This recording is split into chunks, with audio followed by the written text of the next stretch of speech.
Zina.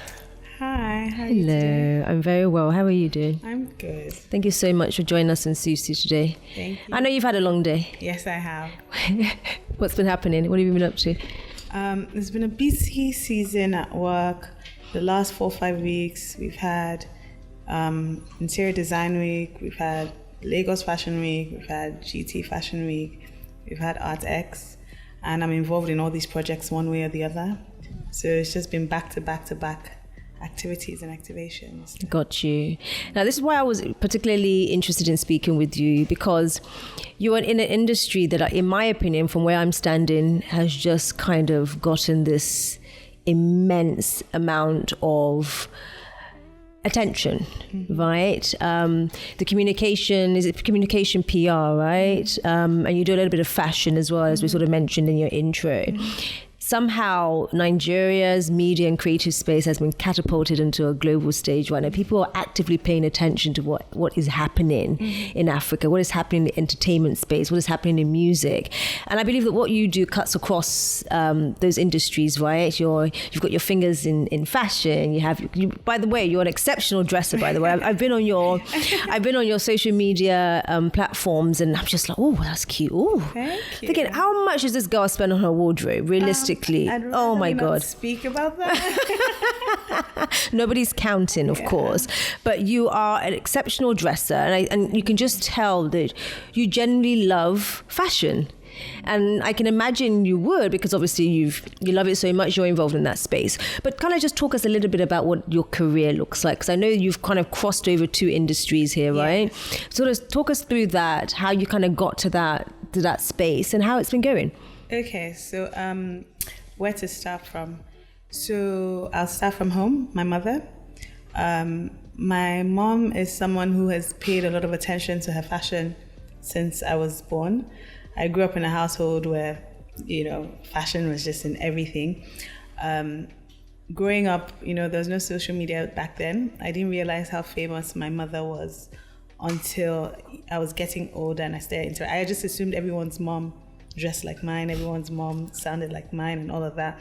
But I think when I got to boarding school, that's when I kind of realized the difference between my mom's fashion sense and the rest. I grew up as a tomboy. I have 3 brothers, a twin brother and 2 older brothers. Wow. And so I don't think I knew that. Yeah, so my mom was really depressed when I was younger because I was always wearing their clothes. I never really cared for hers. But long story short, I was in school in America. And then I moved to Paris when I moved twice to Paris. When I was 16 for 2 months, I did a semester abroad and I really, really enjoyed it. And so when I was 18, sorry. And then when I graduated college, I went back to Paris for my master's. And my master's was in branding and communication. So that's kind of how I started that journey. But then living in a place like Paris, right? Paris is the home of fashion. And I think that's when subconsciously I started delving into fashion and enjoying fashion. And then when I lived in Paris, walk the streets of Paris, always going shopping, etc. When I moved back to Nigeria, I was kind of shocked when I couldn't find clothes. Like I wanted to wear things and I didn't know what to wear. Like I said, my mom was quite famous. So when I moved home... What did your mum do, for those who don't know? My mom sells cars. My family were a car dealership family, automobile dealership. But my mom has an avid love for fashion. She's known, back before we had social media and everything. My mom was going to parties with a pineapple on her head, wearing really colorful pieces. Back then we had magazines like City People and Konya. My mom was always on the cover of all the magazines, etc. So yeah, when I moved home, everyone's like, oh, remember this lady with the avant-garde fashion sense? She has a daughter. And the difference between both of us is my mom loved all the foreign brands and I was just wanting to discover more Nigerian brands because I just couldn't find any brands, right? And I think back then, my social media hadn't grown as much. Maybe I had 3,000, 4,000 followers, I don't remember. But as soon as I got home and I started being published on all these blogs as her daughter, my page started growing some more. And I think it was at NYC camp when I saw some girls looking at me and I was like, oh God, what is it now? And one of them just came up to me and was like, I really like your Instagram page. And she showed me 3 or 4 outfits that I had worn. And she's like, oh, because of you, I went to these different brands and I went to go buy them. And I think something like went off in my head. I was like, okay, there's something here, right? The aha moment, was it? So it's like women are looking for Nigerian clothes and you're showing it to them. So that was the first moment that happened. And then when I was doing NYC, I was doing it at an advertising agency. So I was there working in the field that I know, right? Branding and comms, advertising, etc. And then Fashion Week came along, and I said to my boss, I need to go off for like 3 weeks because I want to go do stuff at Fashion Week. And he was like, what's wrong with you? Where are you going? Anyway, in the 3 weeks I was there at Lagos Fashion Week, I think this was 2013 or 2014. 3 weeks I was there, the money I probably made was more than what I was getting paid at work. So I was like, okay, I guess I'm not going back, right? Oh, that's how you left? Yeah, literally, oh, wow. That's literally how I left. So when I left, I started my own little firm at the point, because it wasn't really an agency, I'd say a firm. And then a lot of people in the fashion space kept saying, I want you to wear our clothes, blah, blah, blah. But I was like, okay, outside of doing that, I can do more. I can give you a full comms plan. I can give you a full branding plan. And the firm started growing, and then in turn, it became an agency. But in the same breath, my social media kept growing, right? And I still had women wanting to buy the things I was wearing. And so in the States, there's this app called Like to Know It.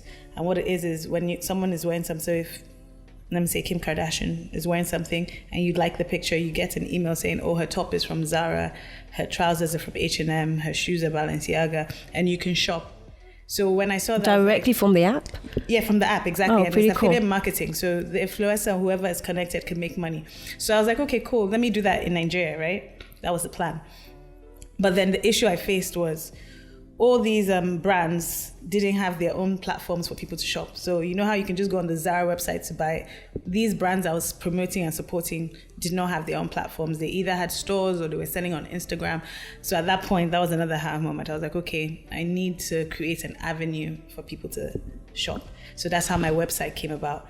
And then when it was time to name it, I was like, okay, my parents made my name up, so I guess I can use my name. So that's how www.uzina.com started, and literally it was just an expression of my fashion sense, and people could just, you like this outfit, you could just go online and buy it. So this was probably like 2015, 2016. Sounded great on paper, right? And then when it launched, all these orders came in, and then in a week everything basically fell apart because people were shipping worldwide, right? But when they received the outfit, they're like, Uzina's was orange, but this one I received looks red, because I wasn't doing any quality control with the designers, etc. I hadn't really thought about it as a full-fledged business. So I shut that down.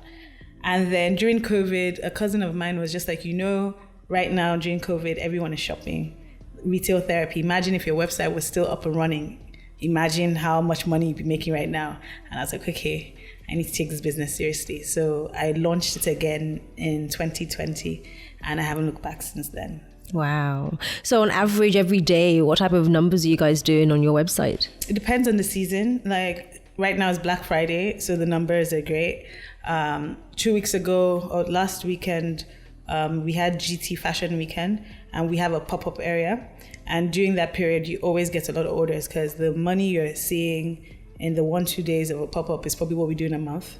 And so there's new people who are learning about the website and they're shopping. So like November, December, very high traffic on the site. Well, I've been to the website, and I must say there's a couple of pieces on there I might just be needing you to hook a girl up with. I can just go to the website. You can pay on the website. You can get your order directly to you. Direct shop. We ship worldwide. Same day delivery. It's kind of like an Amazon. I want people to feel like it's just a click away. We have a lot of women in Nigeria, Lagos, that pay for same day delivery. We try to do same day for Abuja sometimes as well, and we ship worldwide. So. Yeah, fantastic. So when you say that you relaunched in 2020 and you've not looked back since, how has that transition been for you? Are you feeling like this time round you've got a hang of what is required for that business to run seamlessly, or do you still feel like you're very much still learning? No, so I can answer that question in two breaths. So I definitely feel like we're very ready for it, right? But higher levels, higher devils, right? So the problems we face now are different from the problems we faced back then. That's one. And then two, remember I still have my agency, which is what the branding and comms, that's what I went to school for. That's my day-to-day, that's my quote unquote 9 to 5, right? So the difficulties I face is the fact that I'm running two businesses at the literal same time. Being an entrepreneur, facing challenges of an entrepreneur, not necessarily being able to deal with all the day-to-day of the business. And also as a person, I'm also an influencer, right? So right now, for me, influencing has kind of taken a back seat. I only take on projects if I have a connection to the brand or I feel the need to hop on that project. But my day-to-day is literally balancing my agency and the website. So I think I'm definitely ready for the challenge. It's just more difficult now because I have other things going on. Out of the two things that you're currently doing officially and the things you're sort of juggling on the side, maybe it's out of enjoyment or just, something piques your interest at any given moment. If you could just pick one to do for the rest of your life, which one would it be? You must pick one. Well, let's weigh it together. So the website for me is more from passion, right? Because literally the outfit I'm wearing right now, can be shopped on the website. It's available on the site, available, yes. So I wear clothes daily, literally. That's why we always have new stock because I'm always shopping, my team is always shopping. And so that's easier to do on a day-to-day. But then I'm so passionate about building brands. I'm so passionate about working with brands that if I had to work, it would be with the agency. But then in my sleep, I dream about clothes. So help me. I'm not sure. Right. So the communication agency has been sort of there consistently over the years since 2015. Yes. And then we started and stopped the fashion website. I started in 2016, stopped 2016. Yes. We started 2020. And we started. In the last 3 years, what would you say has been the most invigorating and inspiring part of your business journey so far, across both the companies perhaps? Off the top of my head, the first thing that comes up, the agency, we did the Davido Puma launch. We had that in April this year. That was just such an exciting project, working with a talent as big as David. The Puma brand is owned by PRL. They also have a lot of other brands in their stable, but just working so closely with her as well, Mrs. Amushan, that runs PRL. And that project was just so amazing because David had been quiet for a while, as we know, with the incident, and it was his first thing back. And just being able to be a part of such a monumental moment in his career. And also, I feel like that was a project where my client gave me a lot of trust and was just like, you know what, you understand my vision, go with it. And the project did so well. The Puma global team was very happy with it, and he went on to do subsequent events abroad. So it was just a very exciting moment, but it was also very validating to see, like, the work we've been doing all these years counts for something. Do you feel like it's been a slow burn to reach that point? To be honest, not really. I've been so fortunate, I'd say. I've worked for it too, but I say fortunate because, it's a bit of grace, a bit of luck and hard work as well. But since 2015, I've never necessarily looked for business because one project always leads to the next. When we're running on one project, as soon as it's done, the client is like, oh, thank you so much. I referred you to the next client. At the beginning of this month, I already said to my team, we're not taking on any other projects for the rest of the year. But I've lied to myself and taken on 2, 3, 4 more. So it hasn't necessarily taken a while to get here. I feel like I've been in this space for a little bit, but the difference now is that, like I like to say, higher levels, higher devils. You're working with bigger brands now. We were working with much smaller brands. Now we're working with global brands, so it's very exciting, extremely challenging, but good all the same. And when you think about the world, the way in which the world is moving and the role that Africa is playing on that stage. I like to think we're part of the stage now. I think that's solidly on the stage. Solidly on the stage. Yeah. And the role that we're now playing on the stage, what do you envision needs to happen in terms of our storytelling that perhaps we're doing well already? But in terms of sustaining that space on the stage, not necessarily that I think we're going to get kicked off the stage, fall off the stage or get kicked off anytime soon, but how do we ensure that narrative is continuously moving in the right direction. And what's your, the industries that you've sort of had the privilege of working with, what are you most excited about in terms of what they're doing? So starting with fashion, I think what excites me about the Nigerian fashion scene is the fact that we are, like you said, on that global stage now. Now I have women from Australia calling to order clothes from the website. We have women stopping people in Harrods saying, oh, where's your outfit from? Oh, I got it from a local Nigerian designer or a local Nigerian platform. So for me with fashion, I'm just happy that, the world is watching, the world is enjoying our fashion. And I feel like we always knew we were going to get here. It was just a matter of time. So now that we're in this space, it's just for us to own it even more. And in communication, in the way in which these stories have been told? Yeah, so, in this age we're in with the digital era and social media and all, everything is literally a click away, right? Everything's on social media. So it's very important that we tell our stories, but not only tell our stories, but tell our stories from our own perspective.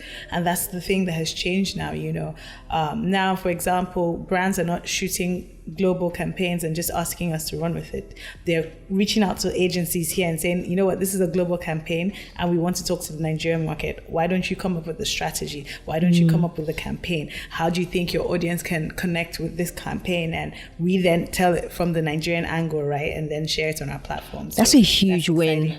That's a very big win. Humongous. Yeah.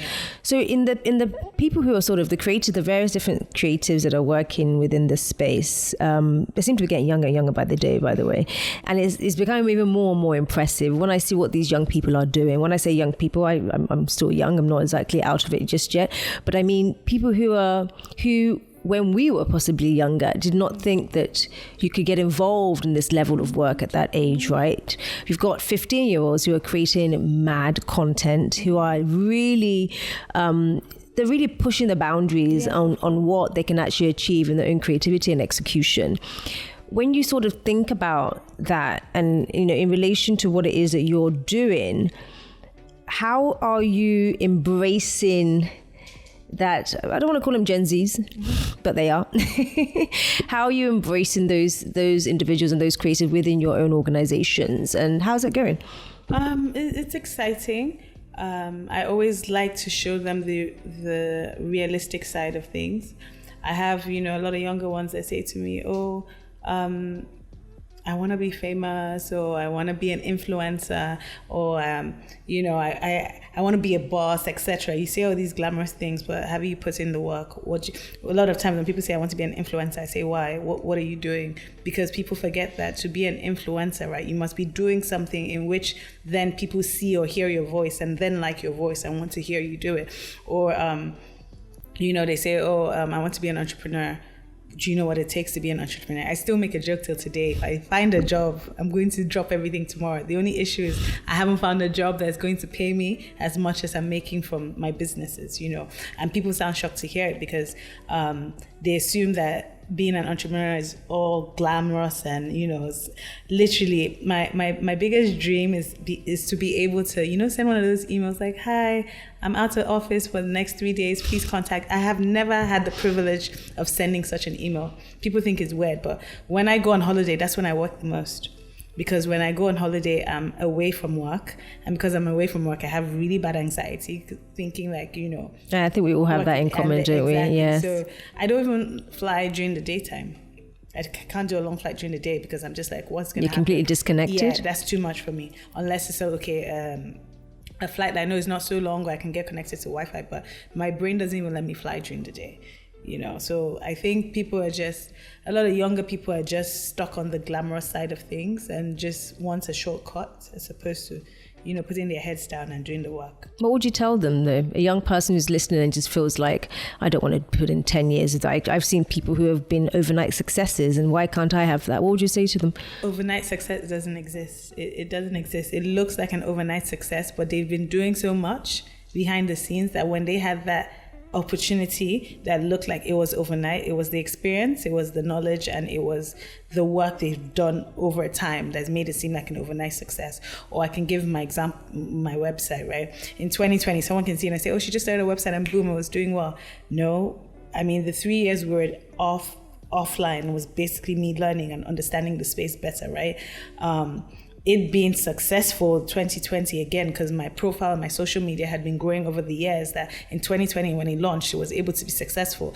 Or let me say Kylie Cosmetics, Kylie Jenner launches her lipsticks or whatever, and it sells out in 10 seconds. It's selling out in 10 seconds because of the brand she's built for years. It didn't necessarily happen overnight. And so whenever people get fixated on the term overnight success or thinking there's a shortcut, I always remind them that that doesn't exist. So speaking about entrepreneurship and intrapreneurship, the idea that if I were to offer you a check of, I don't know, I'm not going to pretend to know what you make every month, but let's just for argument's sake, I offer you 50 million naira every month, right? Which is obviously ridiculous. I don't know who's earning that these days. But if I were to offer you that and say, drop everything and become an entrepreneur, which is everything you've learned in the wilderness of entrepreneurship, and bring it to an organization in exchange for remuneration of 50 million naira per month, what would be your answer?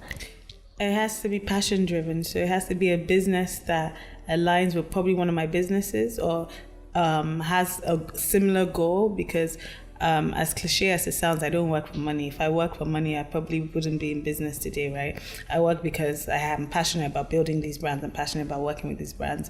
I like to say to people that I'm a communicator and I bridge the gap between brands and their audiences. I do this through my agency. I do this through my platform. So if I'm unable to do that in this business, I wouldn't do it. But let's say money is not an object anymore. You don't have to worry about money, and the passion. And let's just say the passion project is still within that organization. So it still has to be there. It can't. Yes. Unless, I like a challenge, but the challenge still has to align with your interest. So I don't just do things for the sake of doing it. Yeah. So that basically means that you sort of maybe perhaps, because I'm hearing you speak, it sounds like you probably are talented in terms of the ability to be an entrepreneur and still be able to work within an organization if those things are aligned for you. Yeah. But what do you think your natural disposition is, though? I'm a fixer. It's just who I am. It's just what I do. I think it has no title. No title. It doesn't have to be entrepreneur. It doesn't have to work. I just love fixing things. So my friends call me the plug. Like if my friends need literally anything, I'm the person they go to because I always find a solution, or I have 2 calls to make and I'll find a solution. So that's kind of how I am in my personal life and in my professional life. The ultimate concierge for all your friends and family. So it's funny you say that. So my agency is called TSC Agency, and the C stands for concierge. Interesting. When I started it, because back then I was like, okay, I want people to kind of see this boutique as a concierge service, right? Whatever your company needs, just let us know, and then we handle it while you focus on the core of your business. But then from a branding point of view, I was like, okay, I'm going to all these corporates and there's concierge in my name, so I just rebranded it to TSE, so the style concierge, so TSE Agency. So got you. What very much. And obviously when I hear you speak, that's the first thing that definitely drops to my mind. And I'm kind of trying to also envision what it is as running through the mind of somebody listening to you right now and saying to themselves, I really want to do something like this, but I don't have capital. I don't know where to start.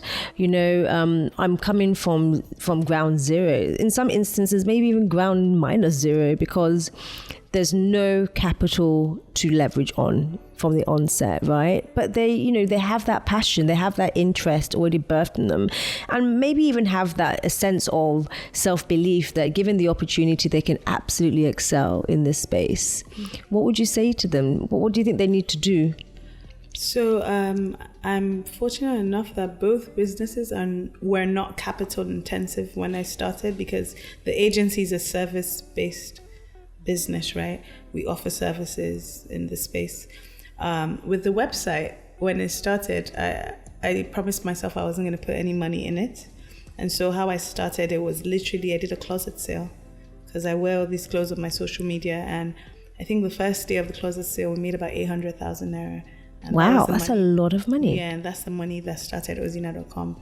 From that money, I paid for the website, I paid for all that stuff. And I've never put in personal funds into the business. It's always just been money that's generated from the business itself. And so I would say if capital is the issue, then maybe try an approach that requires minimal to no capital, or find ways to get capital that doesn't necessarily break your back. For example, obviously there's some businesses that you definitely need capital to start. I'm not gonna act like that doesn't exist. That's why I said at the beginning, fortunately for me, it's a non-capital. But what I would say is that if you can't raise the capital, then why don't you join an organization? And not necessarily be an entrepreneur first. Like I said, if anyone was listening earlier, I was working in an advertising agency, and I was probably going to stay there longer, but the reason why I left was because I had made money from something else first, and then I was able to leverage on that. So capital is also very relative, right? I always describe myself as extremely privileged, not necessarily because I started off with a huge amount of money in the bank, but I had access. I had access to people. I had access to resource. I mean, not necessarily monetary, but people more than anything. I could pick up a phone and call somebody and say, human capital. Yeah, human capital there as well. And I think more than anything as well, I had the skill of knowing how to learn what I don't know. And for those who don't necessarily have that, like I said, starting at ground -0, they don't have anybody to call. Right? They don't have any sort of favors to call in. They don't even have a closet. Right? So I think that's a privilege again, right? You have a closet you can just go into and pick from and say, let me use what I have. But in some instances, many people don't have anything at all. At least that's how they would, describe it. What do you think they need to, what's the depth of themselves, right? That they need to really dig down and still be able to almost see nothing, see something, should I say, in a land that seems barren. So that's why, for me, I love learning, I love collaborating. I would say to a person like that to kind of sit, figure out what your goals are, figure out your long-term goals, figure out your short-term goals. I don't think you necessarily need capital. I think you just need the ambition, and then you need to align your ambition in the right direction. Got you. If you weren't doing fashion and communication, is there anything else you think you might delve into? My first degree is in economics. So I'd be utilizing it one way or the other. So when I moved to Paris for the first time, that's when I declared a minor in communications, and that's how I kind of ran with that. But I always wanted to be a lawyer. My grandfather's a judge. It was always something I wanted to do. But the US, because I went to British school in Nigeria, but when I moved to the US, I was like, I want to study law. And they're like, you need a first degree first. And so I studied economics with the hopes of then going to law school, but obviously that never happened. Life had other plans for you? Yeah, so I feel like if I wasn't doing one of them, I definitely want to go into law. What is it that you would say is something that most people don't know about you, but you would like them to know? That's a good question. Well, people that now follow me know I'm obsessed with football. I played... Really? Yeah. Is that on your page? Yeah. So that's the branding and comms part, right? I know people don't really care for my football journeys. Yes. I don't share as much. But when I lived in the States, I played. I had a scholarship to go to university. Of course, my parents were against their only daughter playing. So because I don't play, I watch religiously. You're a big football fan? I'm a really, really big football. Wow. I can't function without Arsenal. No way. Yeah. People don't believe it, but then people who grew up with me are shocked by this fashion side because they remember me and all of that. Do you think mom influenced that fashion side? Not necessarily. Kind of derived you away from I think it just football? came with age, because I think at that point she accepted it. She, bless her heart, she was depressed, but she accepted that this is who my daughter is and this is it. But I think when I moved to Paris, something just happened in my head. There's something about the streets of Paris. You just become obsessed with everything fashion related. And so I think that was just when it changed. I was probably when did I do my master's? I was probably 20 or 21. So I lived in Paris for 2 years. And when I came to Nigeria, all of a sudden I cared about clothes, and it was weird, but the football side never left me. I think people see it on my page. So I can say, I'm going to London for the week, and I post myself shopping. But if you watch my stories, you see I'm at an Arsenal game. But I wouldn't bother putting that on my feed because they don't really care. But yeah. I never would have guessed that about you at all, because I thought you were just pure fashion. And, you know, probably the best respite for you is just flipping through the latest like runway. No, so in my free time, I watch football. So literally, if I miss the games, when I get home, I sit and I just watch highlights for like hours and hours. I read articles. I'm in a lot of WhatsApp groups with a bunch of guys. I'm probably like the only girl in the group. You know, just sit, read through messages, read the news and stuff like that. Is that how you spend most of your downtime? And Law and Order. Those are the two things. Not Criminal Minds or something like that. Special Victims Unit, SVU. Yeah. I think as women we have a problem with that. Yeah, those shows. it's the best thing I don't think it's healthy though. But I love it. So there's this article that came out about women who watch Law and Order might have some psychological issues, and I got tagged in it like 1,000 times because everyone knows that that's all I watch, but we enjoy it. So. I definitely enjoy, honestly, guilty pleasure. It's the murder ones for me. Yeah, it's the murder, how we track down the culprit and trace his steps and realize that yes, he was an inside man the whole entire time. Those things are fascinating, especially when they're true stories, right? I think they've linked women, particularly the smallest and most fragile looking women. They've linked us to those types of shows.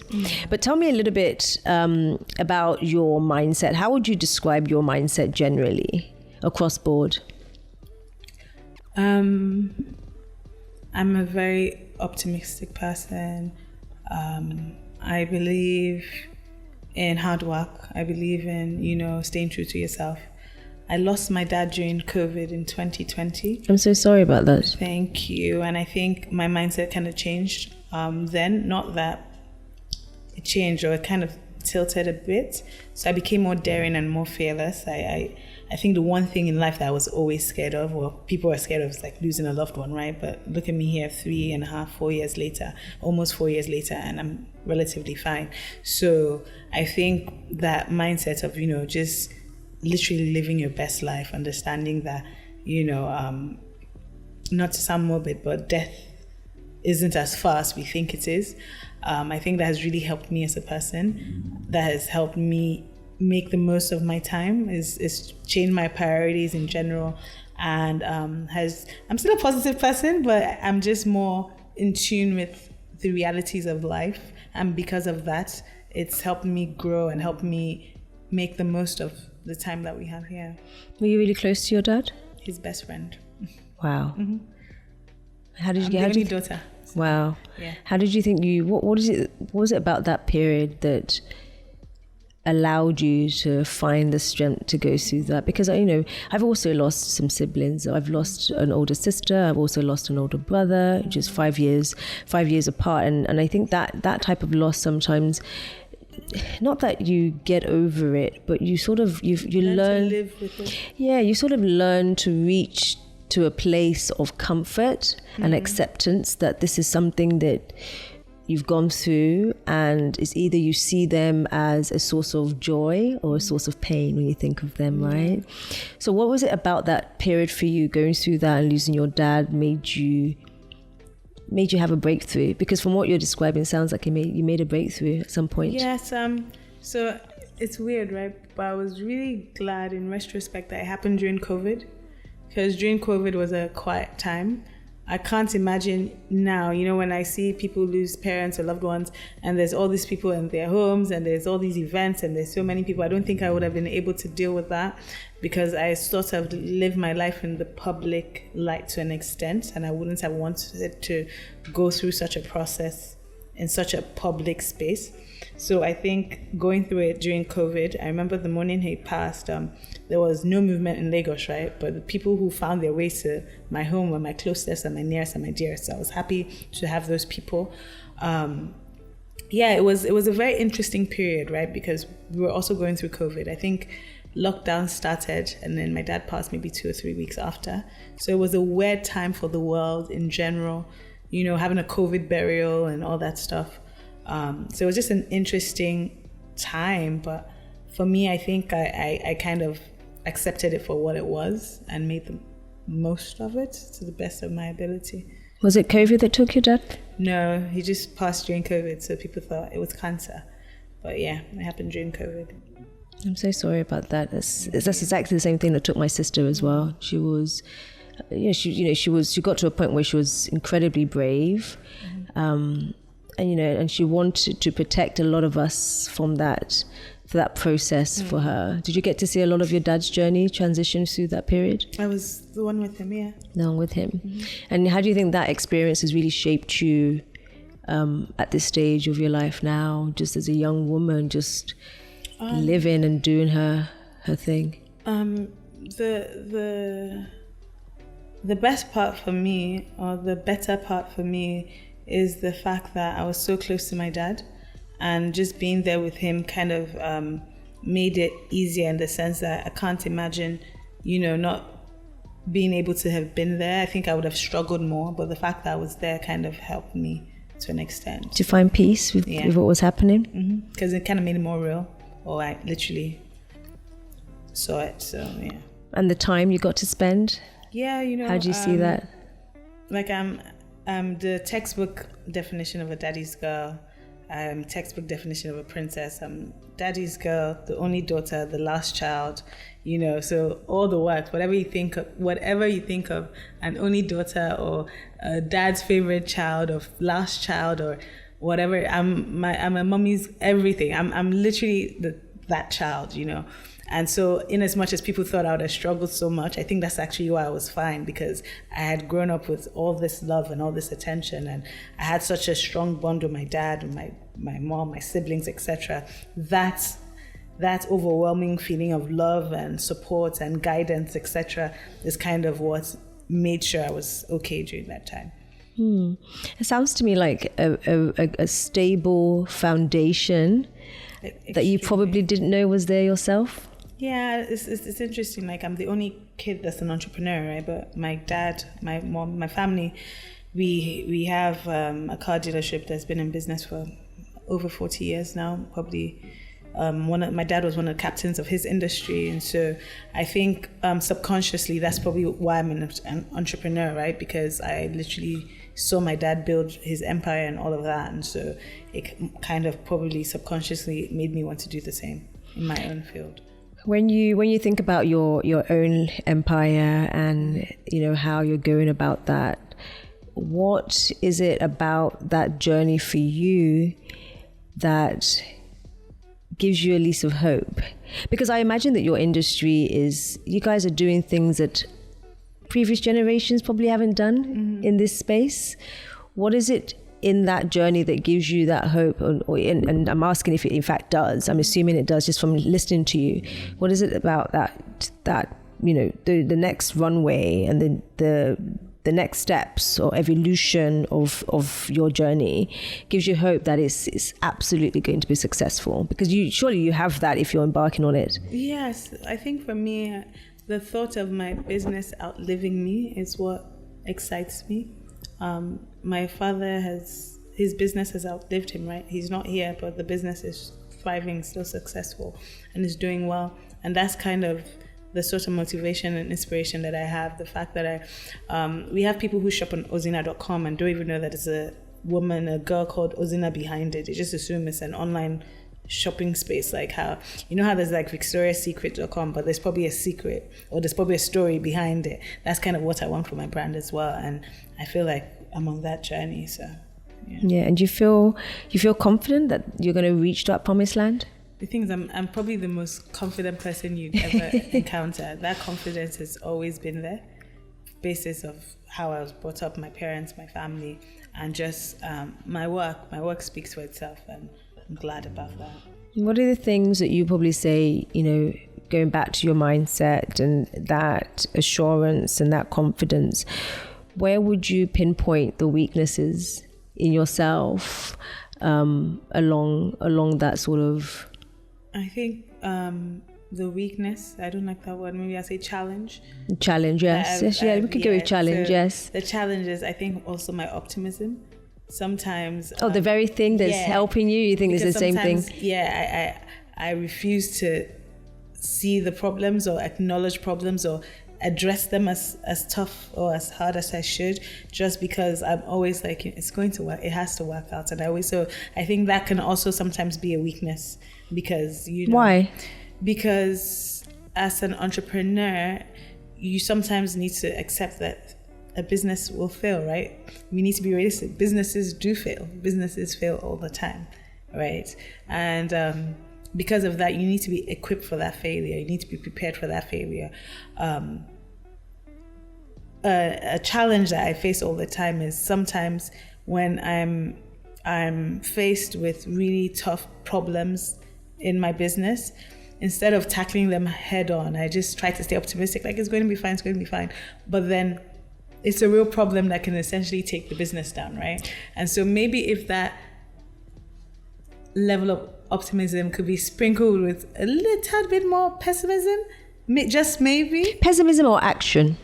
A bit of both. Mm-hmm. A bit of both. Maybe action more so, but pessimism, when I say pessimism, maybe I say more so just being realistic and then taking action. So yes, maybe that, but I do feel like sometimes that my always positive, optimistic approach to things can kind of hold me back. You think that the optimism ultimately stops you from doing the work required to tackle that problem? No, not necessarily. I don't think it stops me from doing the work. Maybe just stops me from being as aggressive, or stops me from taking on the action as rapidly as I should.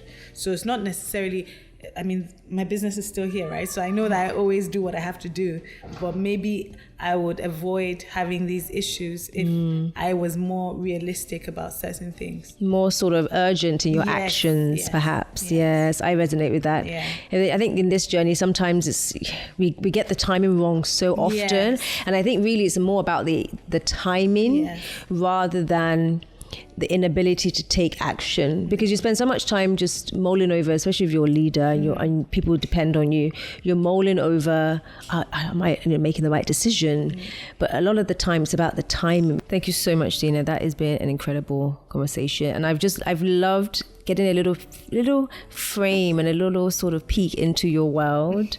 I've definitely learned far more than I saw on your professional dresser, by the way. I've been on your social media platforms, and it's there. Thank you for creating such an accommodating environment, so I definitely enjoyed this conversation. Thank you so much. All right, guys, I hope you've enjoyed that. As always, I'm always going to enjoy these little conversations because this is what I live for. In the moments where things just don't always make sense, I think when we derive strength from other people's stories, it definitely builds up for us, and it builds us up, and it gives us that foundation and a little bit of lift, especially in those times where we just don't have what it takes to keep going. Guys, sometimes along this journey, we face an incredible amount of, I'll say, bottlenecks, setbacks. For Zina's story, her setback, what could have been a great loss, what was in fact a great loss for her, had a little bit of a lesson, which is the lesson of grounding. Guys, I really do hope that on this journey for you guys, you always look for your moments of grounding. Go back to the places where you derive the most strength. For Zina, it was her family. And I really hope that in you searching for what it is that is your grounding, that you find peace in that. Guys, as per usual, please do take care of yourself. And don't forget to be extraordinary in the way that only you can be. Bye, guys. I'd like to take that one again. Okay, one more time. All right, guys, I hope you've enjoyed this episode as much as I have. Honestly, listening to Zina's story has been a nice little reminder as well that amongst all the pitfalls and the setbacks and the hurdles that we face along this journey, there are moments of grace, and there are moments that we can take a silver lining from every situation. For her, she suffered a great loss, and even from that loss, she was able to find peace. I hope that you guys can find peace along your journey in the moments where peace seems to be eluding you. Guys, take care of yourself, and don't forget to be extraordinary in the way that only you can be. Bye.